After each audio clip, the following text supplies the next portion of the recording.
Over the course of 100 days, more than 1 million people, primarily Tutsis, were systematically killed in a wave of violence that shocked the world. The word Kwibuka in Kinyarwanda means to remember, and it encapsulates not only the act of honoring the victims, but also a national and global call to reflect, learn, and commit to ensuring that such atrocities never happen again. And to discuss the significance of Kwibuka 31, we're now joined on the line by His Excellency Emmanuel Hategaka, who's Rwanda's High Commissioner to South Africa. High Commissioner, thanks very much indeed for joining us, and welcome to the program. Thank you so much, Peter, and I'm really happy to be with you this morning. Thank you for having me. High Commissioner, as we observe Kwibuka 31, could you reflect on the importance of the commemoration for Rwandans both at home and also in the diaspora? Sure. Again, Peter Ndoro, thank you for this opportunity. You just explained it. Kwibuka is a Kinyarwanda term which means to remember. And that is what we do every year, beginning on the 7th of April, when we come together to remember the lives lost and to reflect on the atrocities that tore our nation apart in 1994. So it's very significant. It marks the day, today marks the day when the genocide began.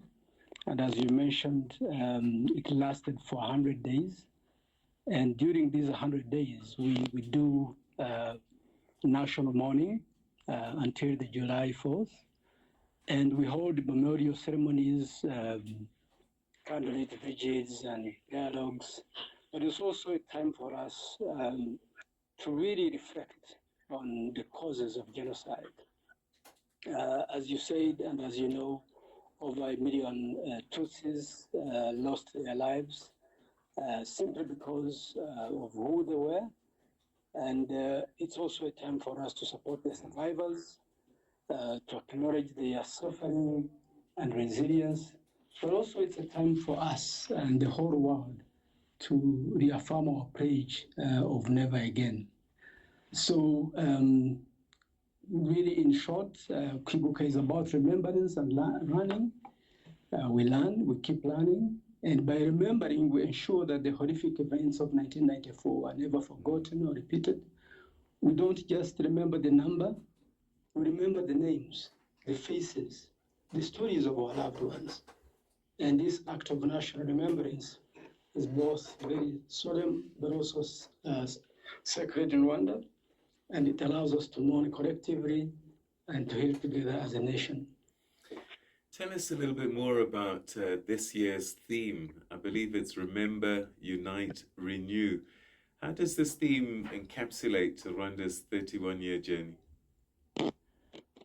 Well, this is our theme that runs through all our commemoration events in Rwanda and also globally across our communities in the diaspora. And the theme of Remember, Unite, and Renew is a theme that really binds us together. Over the last 30 years, as you said, we have tried to shape our country back to a nation, and we've tried to restore security and stability. We've achieved economic and social development. We've fostered national reconciliation.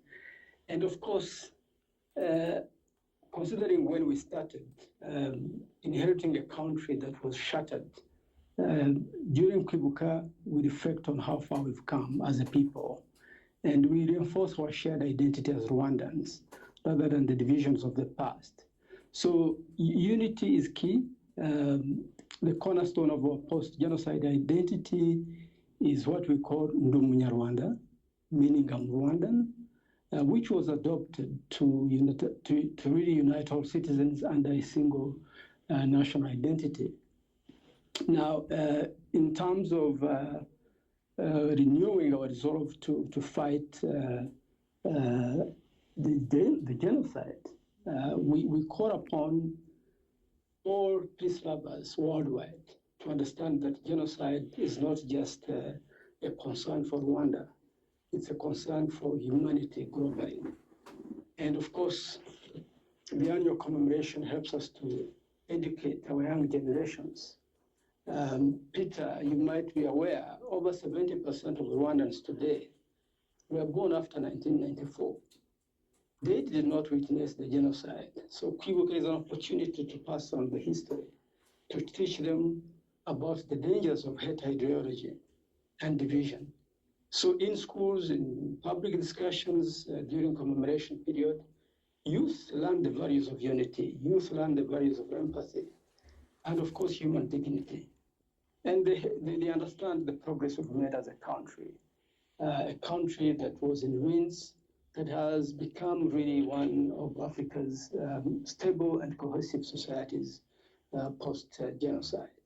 But they also see the progress that it can only rest on acknowledging the truth of our past and ensuring that it never happens again. So in short, Kwibuka has been critical for our national unity. It has transformed the pain, the unimaginable pain, into a strong resolve among Rwandans to live together in peace.